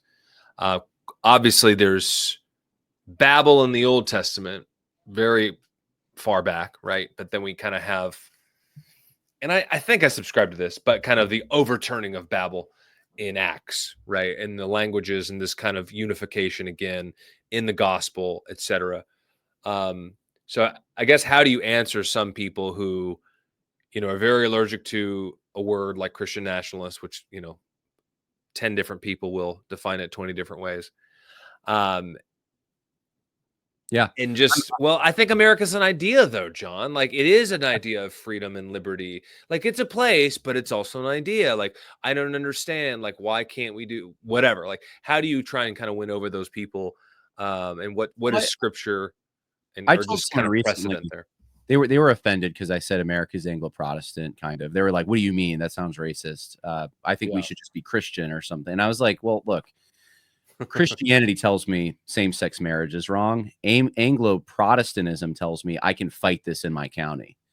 Like it gives you like that's a unique thing, right? Like usually expand that out. Yeah, no, okay, that's good, but like flesh that out a little bit because I'm not even sure I know what you mean. The king declares something, and that's the way it is. You don't have any choice. That's most of human history. We have this unique, beautiful culture that's developed that has a rights tradition, and it's got a localism tradition and a decentralized tradition. So on the county level, you have a sheriff that can stand up against COVID when his state is going one way and say, I'm not enforcing that here. And it works because we're Anglo-Protestant. That's why it works. I see. It's not, and I can't give you a Bible verse. I can't tell you, oh, that scripture. No, scripture doesn't say that that's the arrangement you should have. But is it a beautiful arrangement? We all love it, don't we? I want to preserve it for my children. See, this is what I'm getting at. This is what a nation is. This is something that is only preserved, though, with a virtuous people who have certain prior understandings. You can't plan it in Iraq. We tried, sort of, in Afghanistan, too. You can't plan it in a Muslim country. They don't think that way. It won't work. You have to have a certain kind of people that it's tailored for. So anyway, I mean, that's one of the things. And as soon as I said that, this particular individual is like, oh, well, that makes sense. Like, you're right. Like, we do have these traditions we've developed that, like, I can see that it's wrong for women to compete with men in sports, but I can actually do something about it because of this decentralized tradition we've been handed. So, but as far as, scripture verses, I like to start with Genesis 10 because Genesis 10 talks about, like, verse 32 says, these are the families of the sons of Noah, right? And you see this over and over. These are the families of, according to their genealogies, by their nations. Out of these nations were separated on the earth after the flood. So we find that Genesis 10 through 12, nations, families, talking about the same kind of thing. People who go to these certain regions and they plant themselves, and that's sort of like the kernel. That's the seed bed of a nation, is a family, right? we see that nations obviously are divided by God. You see Babel and language. I think that it's fun to think about that, because Creation Week wasn't actually, we call it Creation Week, but God actually created languages. Like, that is part of creation too, and that came later. Yeah, that's true.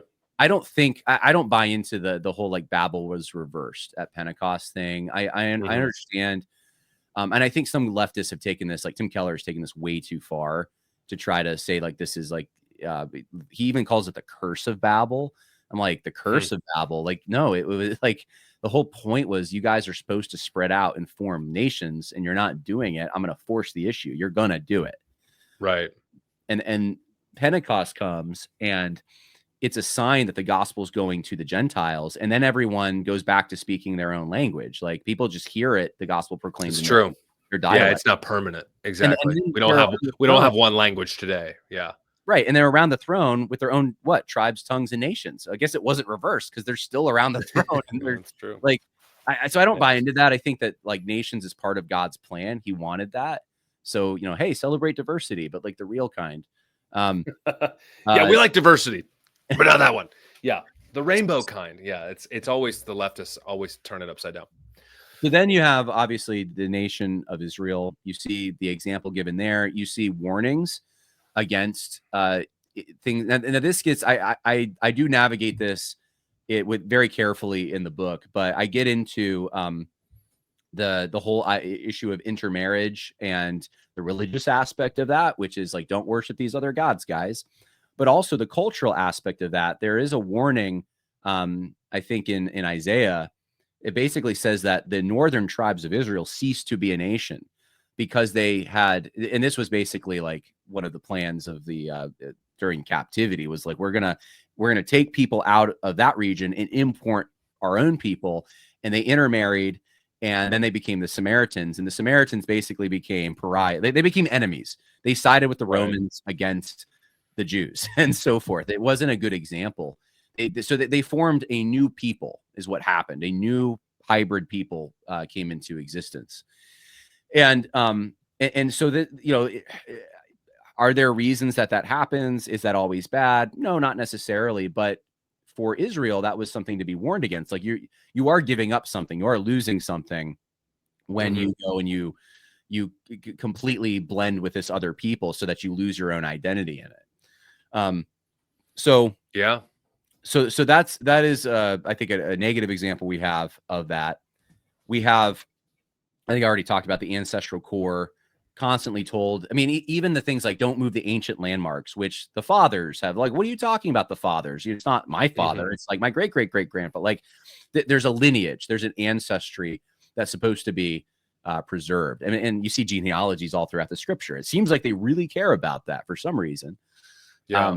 Yeah. So then moving into the New Testament, of course, you have the church, right? And the church is this. There's no Jew, there's no Greek, right? No slave, no free, but there's obviously still gender. There's obviously still hierarchies of labor. So it's not saying that like you just don't think of yourself as Greek anymore in any context. It's just saying there's spiritual unity. There's no barrier spiritually. You're still one in Christ. I think that's taken out of context a lot. There still are nations, because in Revelation 7, obviously, you have the throne in heaven, and every nation, all tribes, all peoples, all tongues standing before the Lamb. So the reality of nations continues. The New Testament doesn't really get into detail about a lot of this, but you do see Jesus and you do see Paul. You're basically having an in-group preference for their own people, for the Jews. Jesus talking about, like, why should I feed to the dogs what's for the children? Even the label King of the Jews.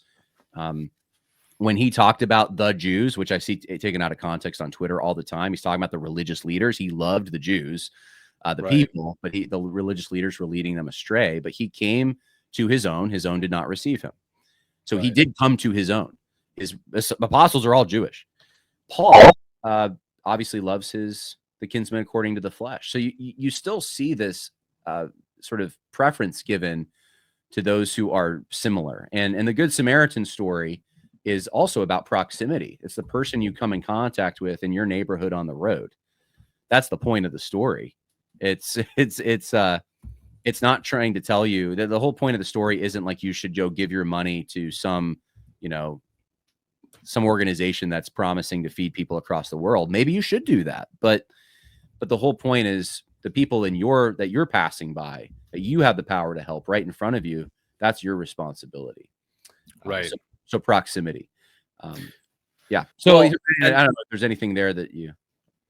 Yeah, no, that's good. I mean, because that again goes to the simple fact,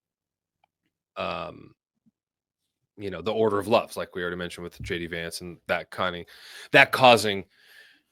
a kerfuffle, which you'd think, of course, well, in a liberal person's mind, a Democrat or whatever, a leftist, progressive Christian, so-called, fine, I get it. This is the opposing people, but many like regular Christians were like, oh, I don't really like that, and it's like, yes, but nobody lives that way, right? Russell Moore, David French, all these guys, they don't live that way either, right? Of course, they prefer their wives over other men's wives, and they should. Duh, they should love their wives more than other men's wives, right? They should love their children more than other children.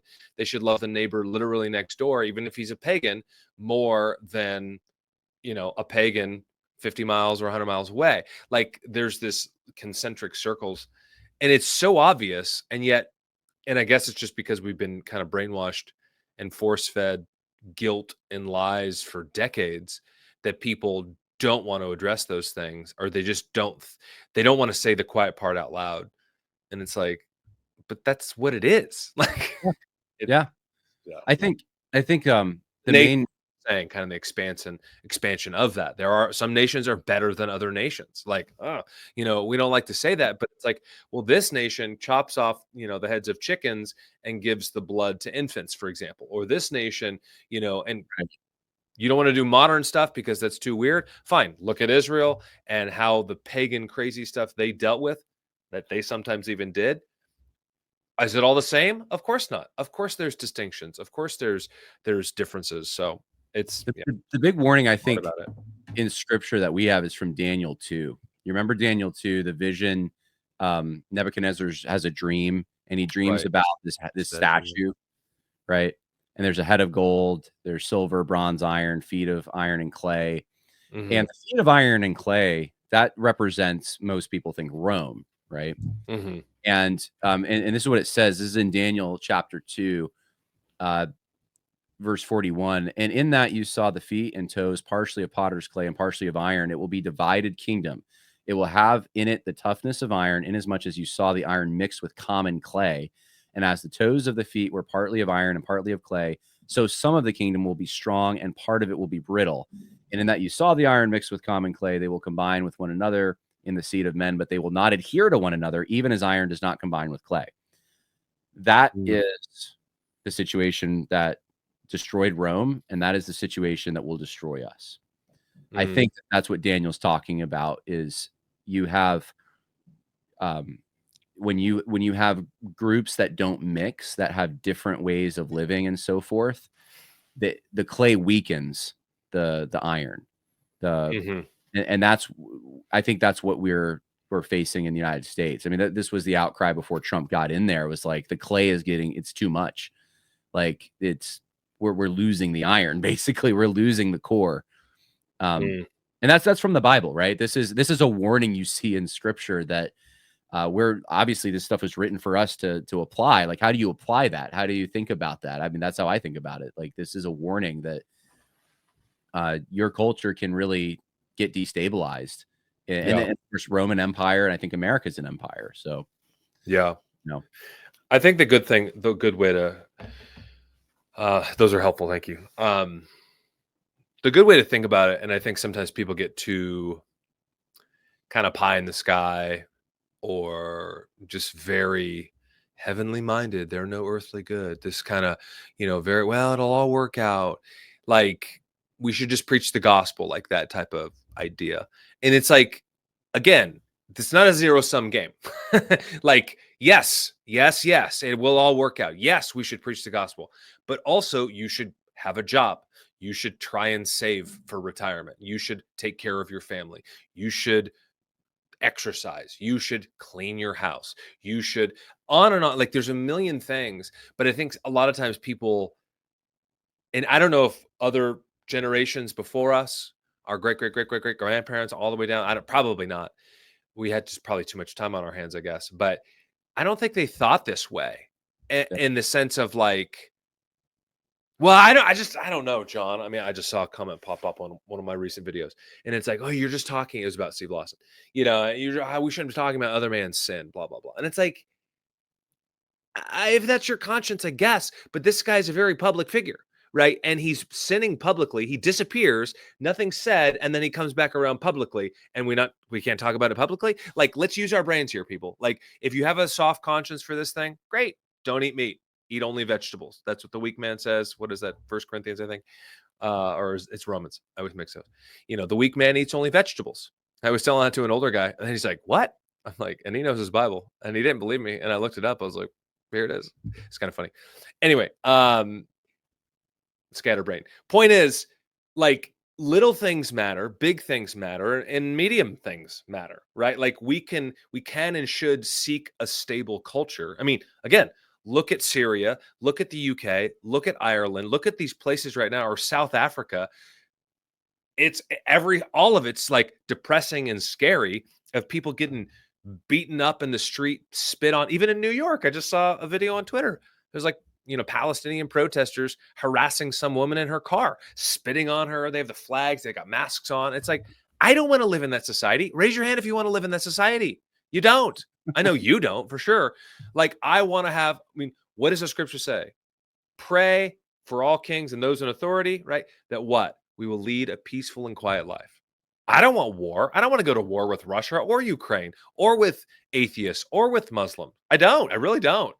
And I highly doubt you do either. Like, I don't want to be wielding the sword or my AR or something like that and just marching and demanding people turn to Christ. Like, I'd rather have conversations. I'd rather have cookout and have people over and engage in debate, maybe argue and have things happen because society's stable. It's not a war-torn place where you're fending for your life and you don't even know where clean water is. Like, no one wants to live like that. Nobody, unless you're a psychopath. But I don't even know psychopaths want to live like that. And so there's these things that I think you're trying and are succeeding, I would say, at least to a degree, with writing and pushing against woke culture stuff, woke church stuff, and now with, hey, we should try and keep America because it's pretty good. And like, there's some problems here and we're not perfect. And we're not talking about, racist things, quote unquote, but like, here's what America has been. This has some biblical precedent. This has some historical precedent. What do you want?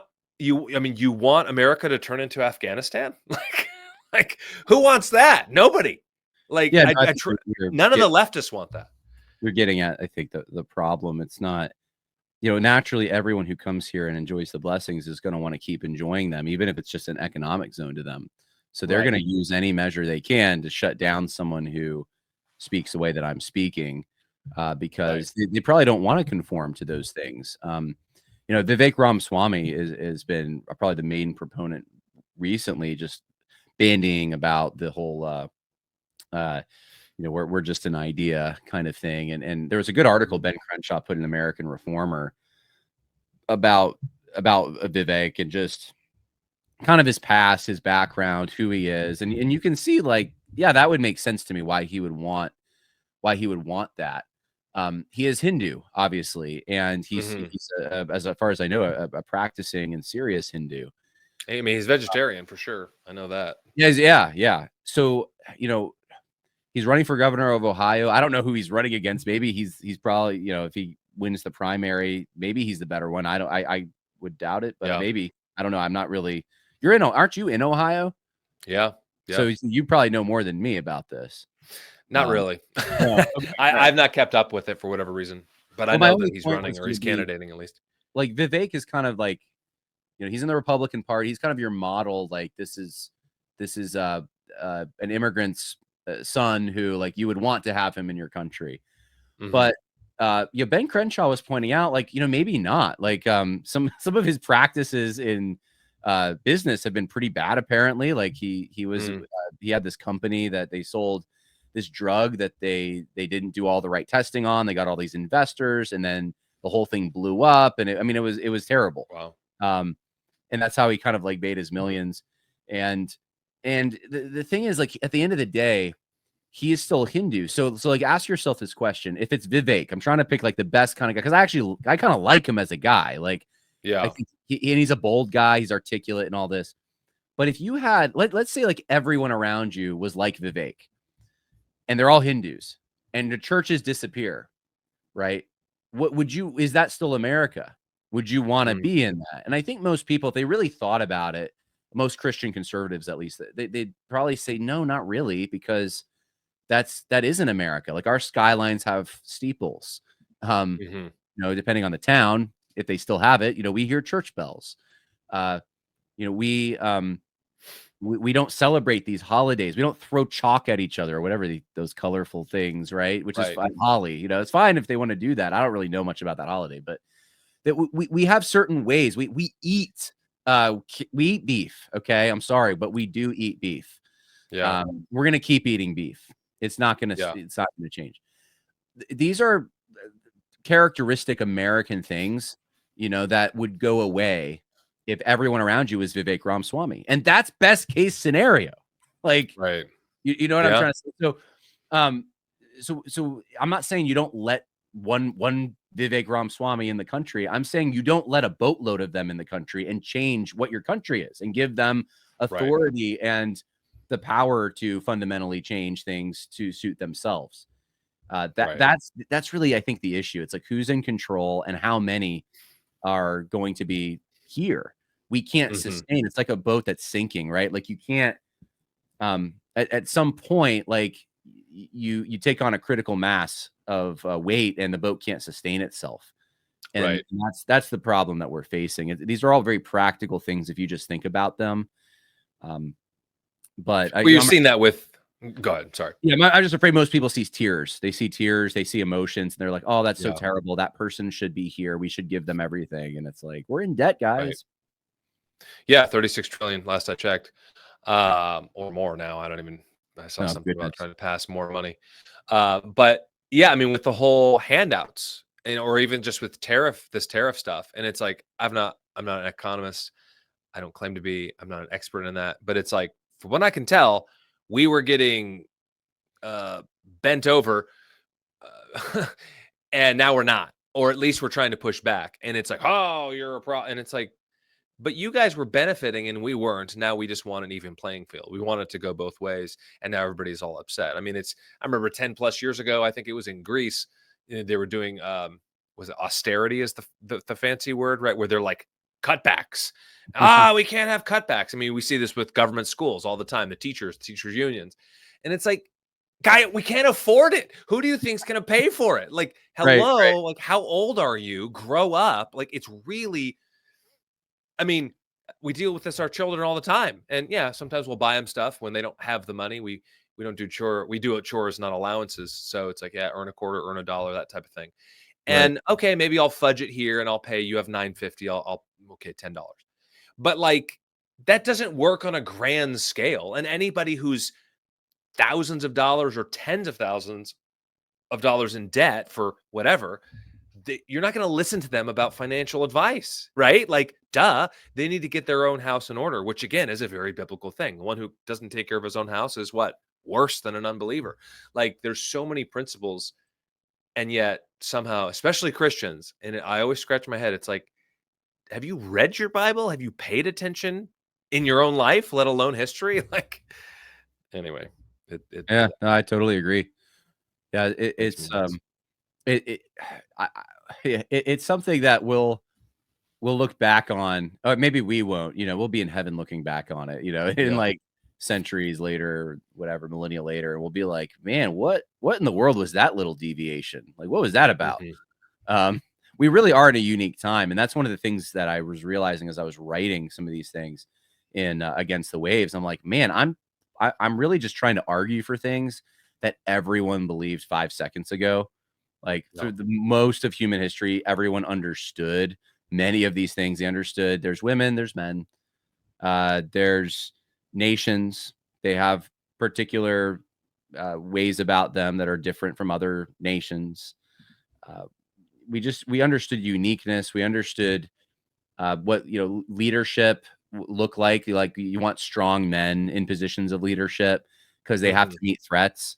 Like not people that went and fill their heads with all kinds of innovative ideas and then school marm you. Like we understood what a leader looked like, and now like we don't even have any hardly. I mean, Trump is like, even Trump, like, I'm really happy he's in the White House, but like, he's and maybe it takes someone like with his personality to kind of do what he's doing. But you look at statesmen from the past, like, very ordered, very, I don't know, dignified and so forth. And Trump isn't really that way. He can sort of be that way in certain settings, but like, we just don't have many leaders with virtue. And so like, stuff even the pagan Greeks understood, Christians in the United States today don't seem to get.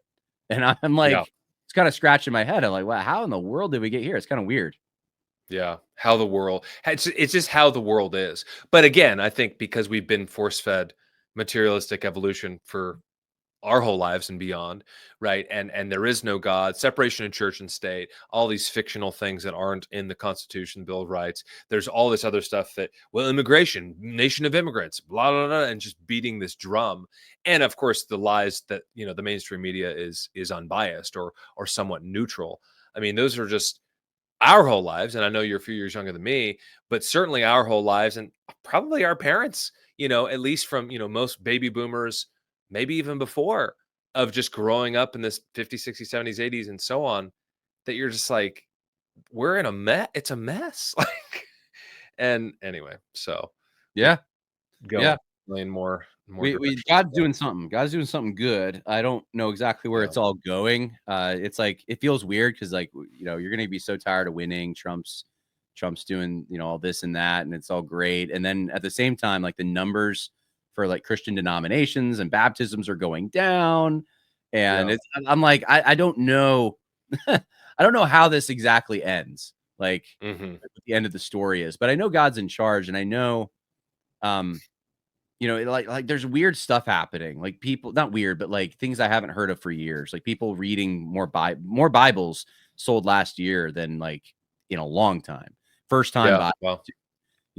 Tim Allen's reading his Bible. Tucker Carlson's reading his Bible for the first time. You got these celebrity conversions. Like, there's some interest right now in what the Bible has to say. I just don't know where it's all going, but I am hopeful. Like, God, I think a national revival would be like a huge booster, not just for, obviously, we want people to know Christ and go to heaven and so forth, but it would bring some national stability. The Great Awakening brought national stability. A lot of people think that was one of the main drivers that helped the colonies unite before the Revolutionary War. So, do we have a national revival that, I mean, I was saying before, like, I don't think, obviously there has to be more than just spiritual unity, but like a common experience in a place of, like, you remember that time when these conversions happened, and, there's usually songs that go with that and so forth. I mean, it sort of emerges naturally from those kinds of events. Like, there is a cultural moment that happens, and I would love to see that. I just, I just think that the charismatic types, every time they say there's one, I'm just so gaslit at this point. Oh yeah, I remember before 2020. Not to open up a can of worms, but it was like, Vision 2020. Churches were doing that, ministries were doing that. Yeah. And then, 2-3 months later, it's the sky is falling and wear a mask, don't wear a mask, and 15 days to flatten the curve. Anyway, this is good, brother. So remind those who don't know, I kind of doubt most people don't know, but maybe they don't know. Where can people find you, the book, and all the rest? The book is, you can go to, actually, I think, Against the Waves book.com will get you there. You go to johnharrispodcast.com. You can go to Amazon. And it's on Amazon too. Yeah, I just saw it on Amazon. If you want to get an autograph copy, go to my website, but it's on Audible. Nice. You can listen to it there. It's on Kindle. And that's, I mean, johnharrispodcast.com is where you can find all my socials. So, okay. Sweet, brother. Well, this has been a pleasure as always. Thanks, Richard. Yeah, it's been good. We'll see you. And God bless. yeah, thanks for your time, bro. See ya. You too.